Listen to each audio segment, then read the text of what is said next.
The air inside the factory was a thick mix of oil, sweat, and metal dust so familiar that Carlos Ramirez barely noticed it anymore. After 16 years on the floor of Detroit's Grayson Auto plant, he had learned to live with the noise, the heat, and the constant humming of machines that never slept. "Let's go, boys." The shift manager barked from the catwalk, clipboard in hand. Line 3's behind again. Carlos, 41 years old, with salt just beginning to touch his thick black hair, adjusted his gloves and got back to work. He was positioned near the welding arm, guiding steel frames into place. Before the machine hissed and sparked to life, precision, speed, repetition, that's what the job demanded. Every part had to fit. No mistakes, no pauses. He glanced up at the faded photo, taped to his locker earlier that morning, his daughter Mia, in her high school graduation gown, and Lucas, his younger son, hugging her tightly. That photo was his fuel. College wasn't a dream anymore. It was a promise, one he'd made to his wife Elena when they first moved to Michigan from El Paso. They weren't supposed to be rich, just enough to give their kids better. At 10:46 a.m., something went wrong. The robot arm on line 3 had been acting up for weeks, misaligned and slow. Maintenance was supposed to fix it days ago, but the paperwork was still pending. Carlos was shifting a frame into place when the machine jumped its track. The arm didn't stop. It jerked sideways, slamming Carlos into the conveyor belt and pinning his legs between a hydraulic press and the metal carriage. The scream that tore from his throat was drowned out by the sound of the emergency stop alarm. "Shut it down! Shut it down!" someone yelled. A factory medic arrived in seconds. But Carlos was already slipping in and out of consciousness. He saw flashes, steel beams, oil on the floor, boots running toward him, someone vomiting at the sight of his legs. Then everything went black. Carlos woke up in a sterile hospital room 2 days later. He couldn't feel anything below his waist. His wife sat beside him, her eyes hollow from crying. A priest had come by the night before. Doctors said they had to amputate both legs to save his life. Grayson Auto's representatives visited him the next morning. A woman in a navy blue suit and a man with slicked back hair introduced themselves without looking him in the eye. "Mr. Ramirez," the man said, "we're deeply sorry for what happened. We're conducting a full investigation." Carlos stared at them. His mouth was dry. "My legs. The company will cover your medical expenses." "Of course," the woman added quickly, "but the report we've received indicates that you stepped too close to the machine, against protocol." Carlos's heart stopped for a second. "What?" he whispered. "The camera footage shows you may have bypassed the safety zone. It'll be hard to prove fault on our end," she said, handing him a folder with documents. "We just need you to sign this. It waives future claims in exchange for a settlement." He didn't even open it. "Get out," he muttered. They left without another word. 2 weeks later, Carlos was home in a wheelchair, trying to adjust to a life that didn't make sense anymore. His daughter cooked every night. His wife quit her job to take care of him. And Lucas stopped going out with his friends. The phone rang one afternoon. It was HR from Grayson Auto. "Just checking in," they said. "We'll need your key card and uniform returned. You've officially been separated from employment." He hung up and sat in silence. That was it. 16 years, no pension, no severance, no apology. Carlos stared at his reflection in the dark TV screen. His body was broken, but his will, that was sharpening like a blade. This wasn't just an accident. It was a machine built to chew people up and spit them out. And now they were trying to erase him like a defective part. They picked the wrong man to crush. The sound of the mail slot clinking open barely registered with Carlos. From his spot near the living room window, he could see the gray skies pressing down on Detroit like a judgment. Snowflakes danced outside, but inside the Ramirez home, the cold came from somewhere else: unpaid bills, unspoken fears, and a silence that used to be filled with laughter. Carlos had once walked these floors proudly after a long shift, steel-toed boots echoing with each step. Now he rolled through them in a wheelchair that creaked with every turn. He had memorized every scuff mark on the linoleum, every crack in the wall, and every item on the ever-growing pile of mail labeled past due. Lucas ran in from the kitchen, holding a brown envelope with no return address. "This came for you, Papa." Carlos looked at it for a long moment.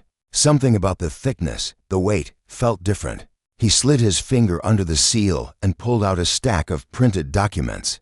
A small yellow post-it note was stuck to the top sheet. "You didn't deserve this. Thought you should see the real report. A friend." Carlos's chest tightened.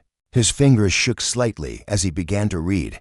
The document was titled Grayson Auto, Internal Incident Analysis Report, Case number 11,873 to Carlos Ramirez.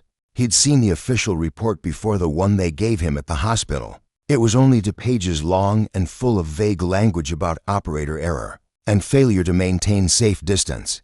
But this one was 10 pages, and it told a very different story. Excerpt, page 3. It is the 3rd recorded malfunction of robotic arm XA34 within a 2-week period. The unit was flagged for emergency maintenance on February 5th, yet continued to operate through February 17th due to a backlog in replacement parts and management's directive to avoid downtime at all costs. Carlos blinked. They knew it was malfunctioning. Excerpt, page 5. Line Supervisor Joseph Halpern noted on multiple occasions that the safety override system had been bypassed manually to keep production on schedule. This included disabling proximity sensors designed to detect human presence in hazardous zones. The proximity sensors had been turned off, not by accident, by design. Carlos's heart pounded so hard he had to stop reading.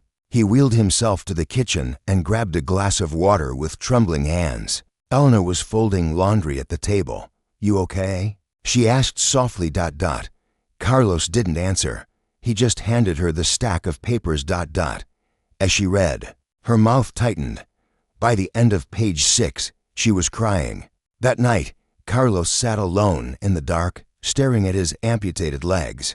The phantom pain never left. It clawed at him like guilt. Even though he knew none of this was his fault, they lied. They cut corners, and then they tried to silence him. But someone inside that company, someone with a conscience, had slipped him the truth. That meant there was more to uncover. Carlos called 3 lawyers the next day. The first 2 didn't even let him finish. No video evidence, no formal witness statements. Disability or not, it's your word against theirs. "Sorry, but we can't take that risk." The third one, a young woman named Ava Sheridan, listened longer. She didn't say much at first, just asked him to scan and email the documents. An hour later, she called back. "I want to meet." Ava's office was located in a small brick building downtown, above a family-run bookstore. It was worlds away from the glass towers Grayson Auto's attorneys probably worked in. She greeted Carlos at the elevator with a firm handshake. "Mr. Ramirez, thank you for coming." She had sharp eyes and the kind of directness Carlos respected. "I read the report," she said, closing the door behind them. "If this is real, and we can prove it wasn't doctored, then you have a serious case. But you need to understand this is not going to be easy." Carlos nodded.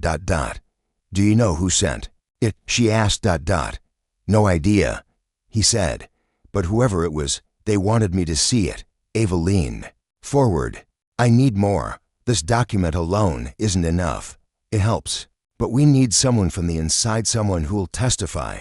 A technician, a supervisor, anyone who'll admit that safety protocols were ignored." Carlos stared at his knees. "They won't talk," he said. "Not while Grayson owns their paychecks." Ava didn't argue. She just handed him a packet. "This is what we're up against. Their lawyers are brutal.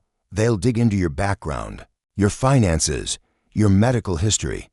They'll try to paint you as reckless, irresponsible, maybe even a fraud. You ready for that?" Carlos looked her in the eye. "I've already lost everything. They can't take what I don't have." Ava smiled slightly. "Then let's go to war." That night, Carlos couldn't sleep. He kept replaying the accident in his mind. The split second where the machine lunged, the sickening crunch, the silence afterward. But more than that, he kept thinking about the people still working at Grayson Auto, people like him, with families, with kids, just trying to survive. If they covered this up once, they'd do it again. And next time, someone might not survive at all. Carlos opened his laptop and started typing a message. To whom it may concern, I know you're out there, the one who sent me the report. Thank you. You did the right thing. But I need your help again. I'm going to court. I'm not backing down. But I can't win this alone. They want us to be silent. Let's make some noise instead. Carlos Ramirez. He posted it anonymously to a workers' forum used by Grayson Auto employees. Then he closed the laptop and waited. Somewhere out there was the missing piece of whistleblower. 3 weeks after Carlos posted the anonymous message, the silence was louder than ever. Every morning, he checked the forum. Nothing, no replies, no leads, no whistleblower. Just the same empty thread and a blinking cursor daring him to hope again. The human body has a cruel way of reminding you of what's missing. Carlos would wake up every morning and, for a brief moment, forget. His mind would send a signal to swing his legs out of bed. But then there'd be that split second of confusion, the delayed recognition, and finally, the cold truth. They were gone, just gone. He had once carried engine blocks on his shoulder. Now he couldn't carry a bag of groceries to the kitchen without Elena or Mia helping. But it wasn't just the loss of movement that hurt, it was the dignity, the independence. The lawyer, Ava Sheridan, kept pushing forward. She filed a preliminary lawsuit. She submitted the leaked report to the labor board, but without a living, breathing witness to testify that Grayson Auto disabled safety features knowingly. They were throwing punches in the dark. One afternoon, Carlos joined Ava at a labor rights panel in Lansing. They hoped to attract attention, maybe even media coverage. Maybe someone who knew more would come forward. Carlos waited in his wheelchair behind the stage while panelists gave dry, rehearsed speeches about regulations and compliance. It was all bureaucratic noise until the final speaker turned to him. Mr. Ramirez, would you care to share your experience? The microphone buzzed as Carlos rolled forward. His heart pounded like he was back under the welding arm. He cleared his throat. I worked at Grayson Auto for 16 years, never complained, never missed a shift. I paid my dues. Then one day, a machine crushed my legs. I was told it was my fault, but I found out later that the company knew the machine was faulty.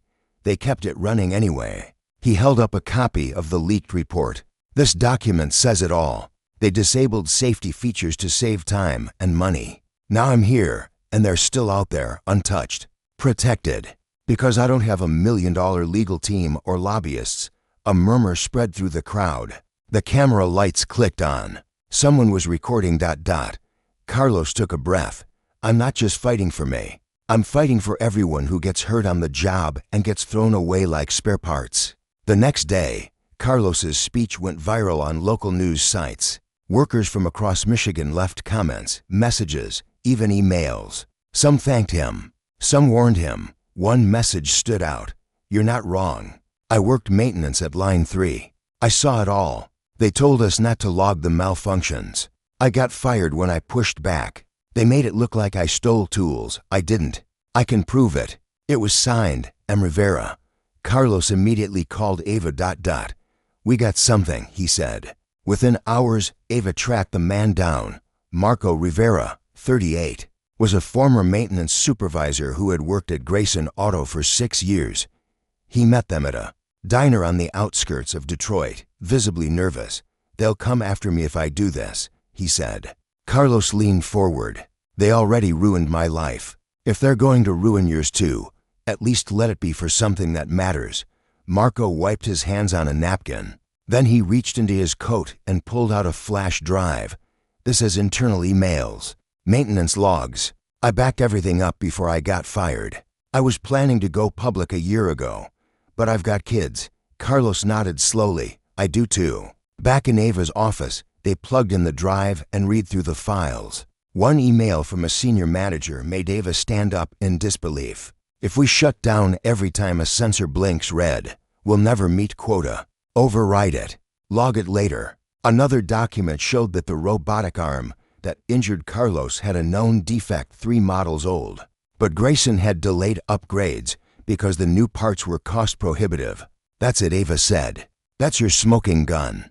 She filed an updated lawsuit the next day, attaching Marco's testimony as a protected whistleblower.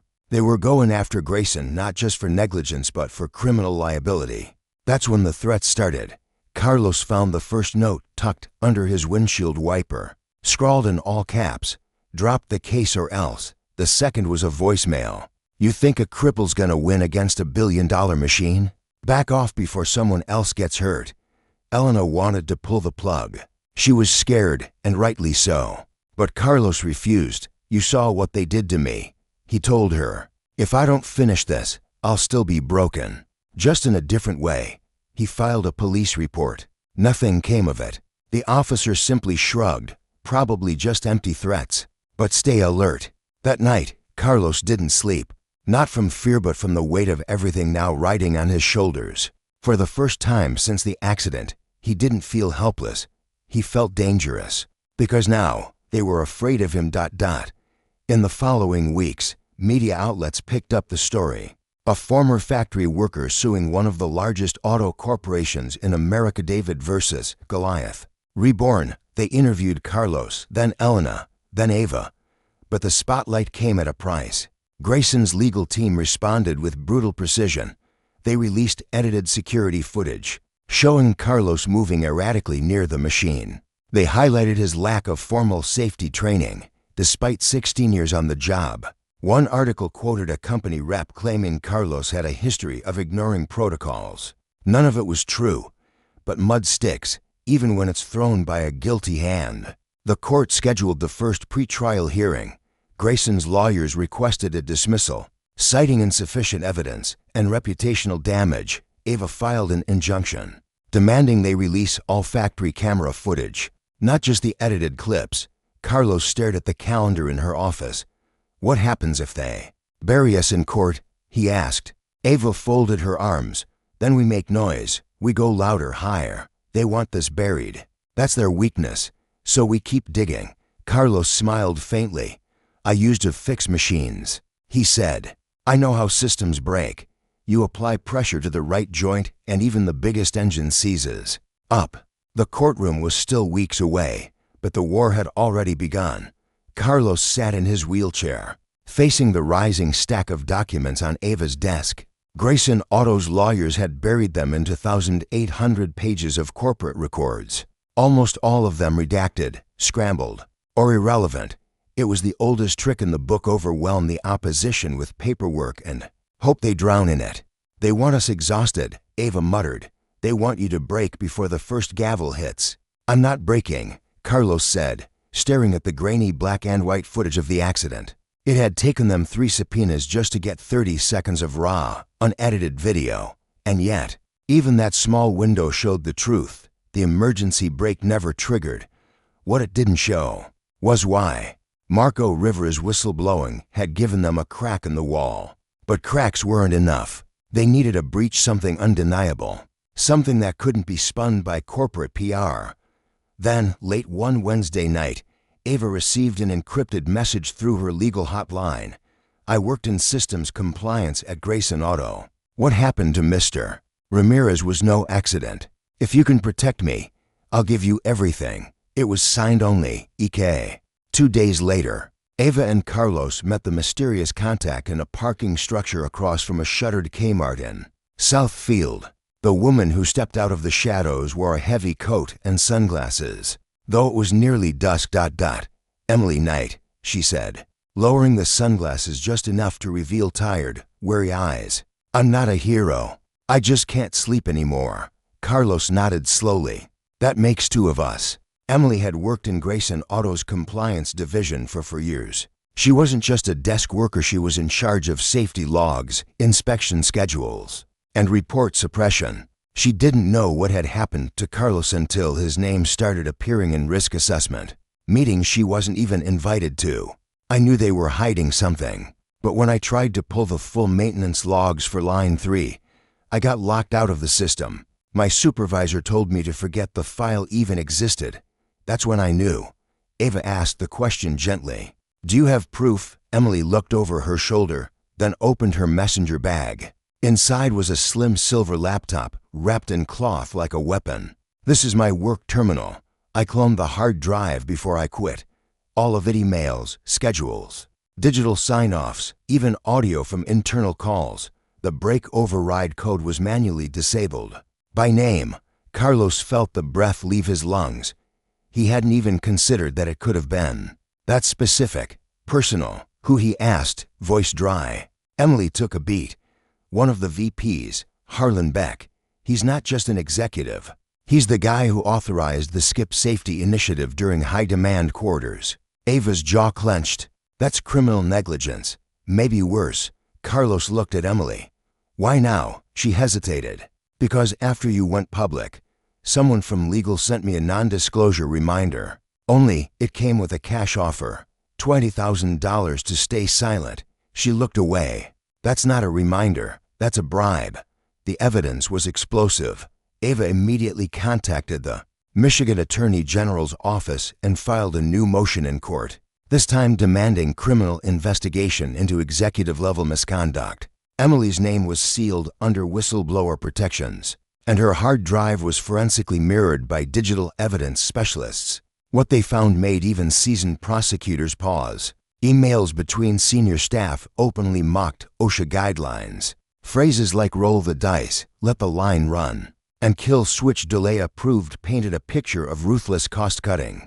The most damning file was an internal audio call recorded during a quarterly performance review.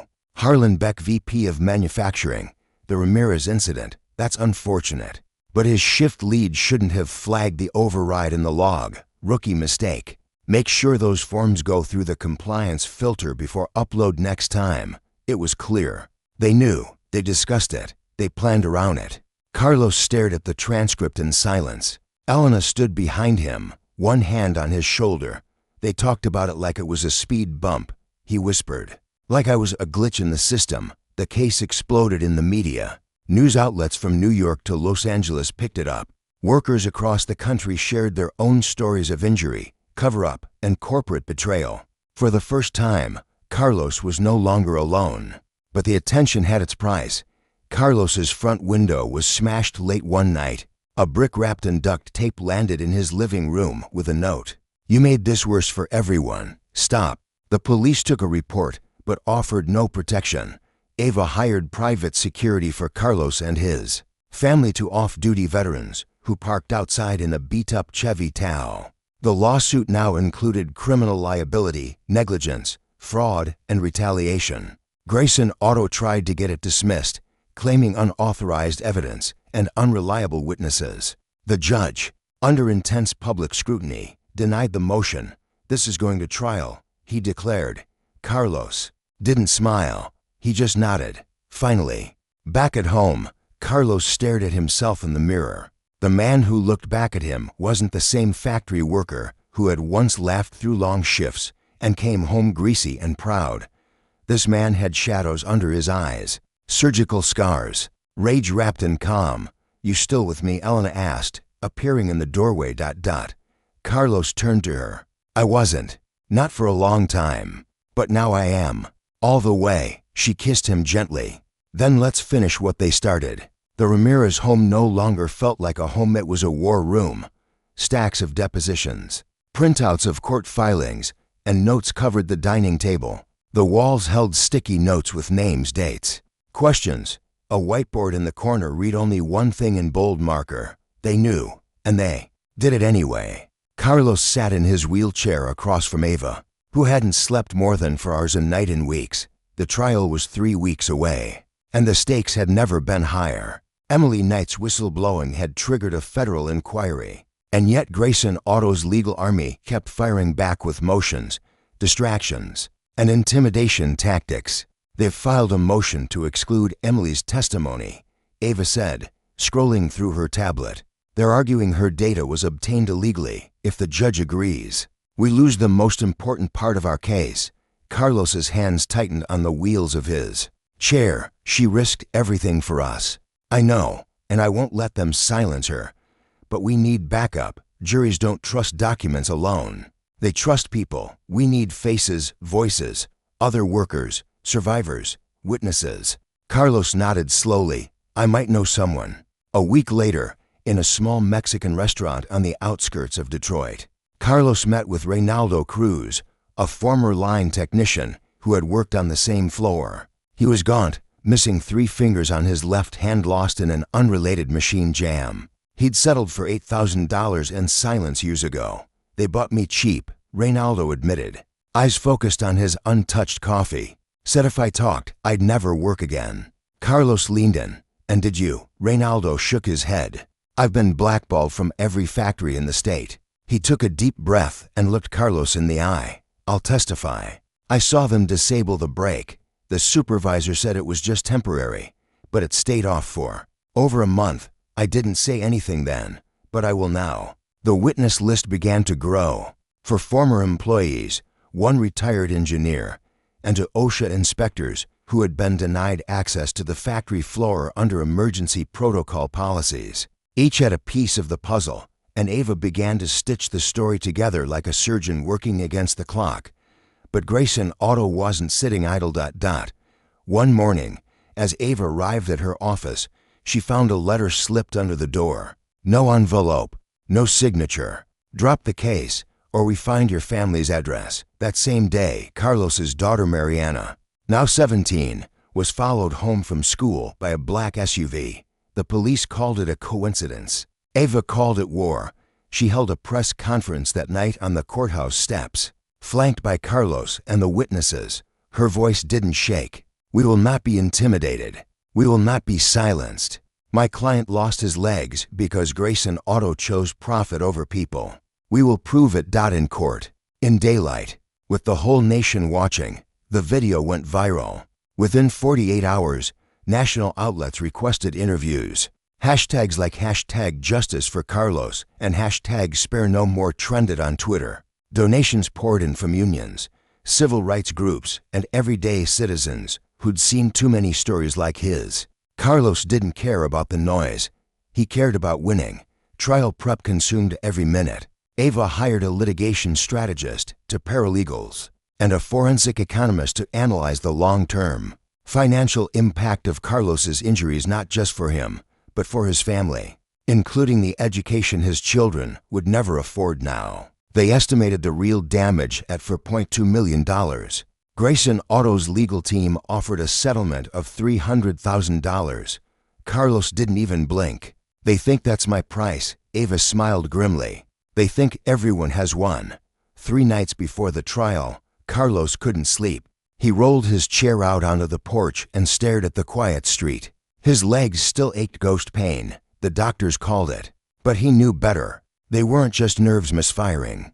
They were memories refusing to die. Elena came out and placed a blanket over his shoulders. You okay? He shook his head.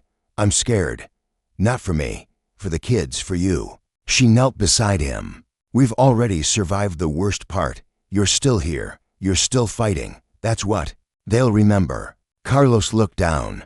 You ever wish I'd just taken the money? Disappeared. She didn't answer. Instead, she reached into her pocket and pulled out the small, folded paper they'd kept taped on the fridge since the accident. It was Mariana's college essay draft. The first line read, "My father is the strongest man I know. Not because he can walk, but because he kept standing even when he couldn't." The night before the trial, Ava ran a mock cross-examination. She fired questions at Carlos like a hostile corporate lawyer. Isn't it true you ignored safety training? No. Isn't it true you were distracted when the machine activated? I followed every protocol. It never should have activated. Isn't it true you signed a liability waiver? I signed a sheet that said I was present, not that I accepted death on the job. She paused. You ready for them to humiliate you, lie about you, tear you apart? Carlos met her gaze with steel. In his voice, let them. They can take whatever they want except the truth. Courtroom preparations were complete. The exhibits were boxed and tagged. Witnesses prepped. The judge had denied all suppression motions. Emily Knight was protected under whistleblower laws. And Carlos, in his chair, wore a new suit, one donated by a local tailor who'd heard his story and insisted on doing it for free. As they drove to the courthouse the next morning, the sun rose red over Detroit's skyline. Carlos stared at it, unmoved. Let's get our legs back, he said quietly. The courtroom felt colder than it should have, not because of the air conditioning, but because of the weight of what was about to begin. A jury of 12 sat silently, eyes wandering between the opposing tables. On one side, Carlos Ramirez, a man in a wheelchair flanked by a fiery attorney and boxes of evidence. On the other side, Grayson Auto's legal battalion, 5 attorneys in tailored suits, each armed with tablets, binders, and a chilling calmness that only billions can buy. Judge Everett L. McMillan, known in Wayne County for his no-nonsense demeanor, entered promptly at 9 a.m. All rise. Everyone stood except Carlos. That moment, subtle but powerful, was not lost on the jury. Ava delivered her opening statement with quiet confidence. Ladies and gentlemen of the jury, you are about to hear the story of a man who lost everything because a company decided that cutting costs was more important than saving lives. You will hear about missing safety reports, disabled emergency stops, falsified documents, and a man who was crushed beneath more than just a machine. He was crushed beneath a system designed to protect profit, not people. She paused and looked directly at the jurors. Carlos Ramirez did not come here for pity. He came here for accountability. The defense attorney, Reginald Price, rose next, silver-haired, Harvard-educated, and known for defending corporate giants. His voice was calm and deliberate. This is a case about responsibility, but not the kind the plaintiff wants you to believe. Ramirez, while sympathetic, did not follow safety protocols. He entered a restricted zone. He ignored procedures. And while the incident is unfortunate, Grayson Auto cannot and should not be blamed for every individual's mistake. His tone remained steady. This case is a tragic accident, not a conspiracy, and we will prove it. Day 1 of testimony began with Carlos himself. Ava led him through the events of that day, April 14, 2023, when he was working on Assembly Line 3. His voice was clear, steady, and honest. He explained how the emergency brake had been disabled weeks prior, how supervisors told them to keep it moving, how workers were pressured to hit quotas or face replacement. He described the moment the hydraulic press came down, how he screamed, how he couldn't move, how his legs were crushed before he even understood what happened. When Ava asked him how life had changed, he didn't cry, but jurors did. I was a father who picked up his kids after school, a husband who danced in the kitchen with my wife, a man who worked overtime so my daughter could go to college. Now I watch from the porch while my son cuts the lawn I used to mow. Then came the cross-examination. Reginald Price approached Carlos with surgical precision. You're aware, Mr. Ramirez, that you signed a form acknowledging safety procedures? Yes, and you were trained not to enter certain areas during machine operation? Yes, so, knowing all this, why did you enter a restricted zone? Carlos didn't flinch. Because the machine never stopped. The only way to fix the jam was to do it manually. It was that, or shut down the entire line, and we were told not to do that. Price nodded. You were told not to stop the machine? Carlos looked directly at the jury. Yes, because stopping meant falling behind. Falling behind meant getting fired. Price smirked. So, you're suggesting Grayson Auto told you to ignore safety, to keep the line moving? I'm not suggesting it. I'm saying it happened. A murmur rippled through the room. Data brought Emily Knight to the stand. Her appearance shocked the courtroom. She wasn't just a low-level employee, she was a compliance officer with years of internal emails, reports, and memos she'd saved.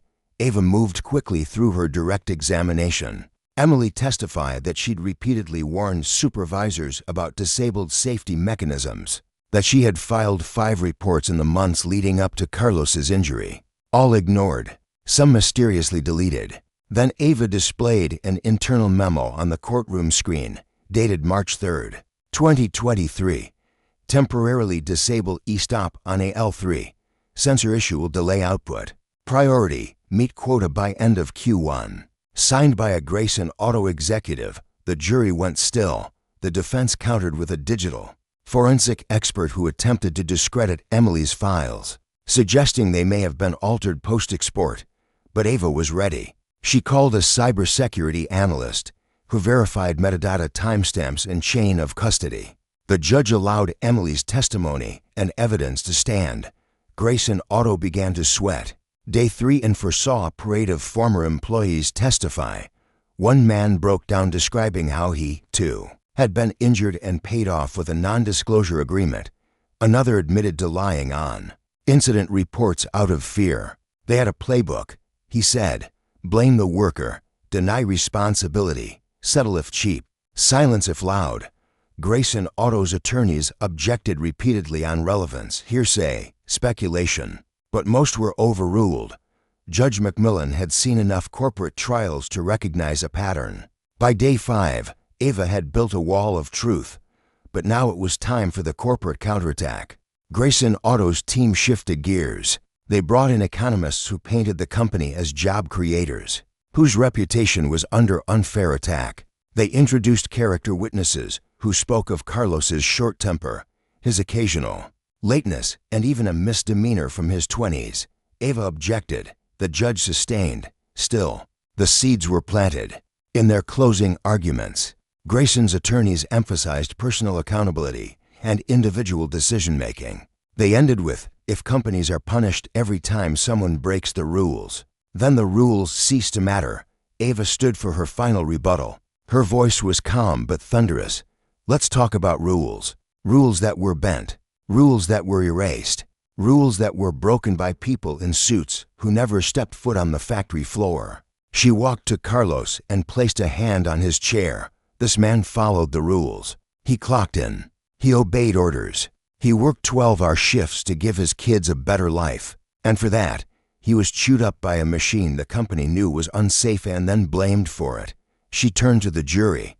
This case is not just about Carlos. It's about every worker who punches in and prays they'll punch out. You get to decide if truth matters more than power. As she sat down, Carlos whispered, "Do you think they believed it?" Ava didn't answer. She just stared at the jury, who sat pale and quiet.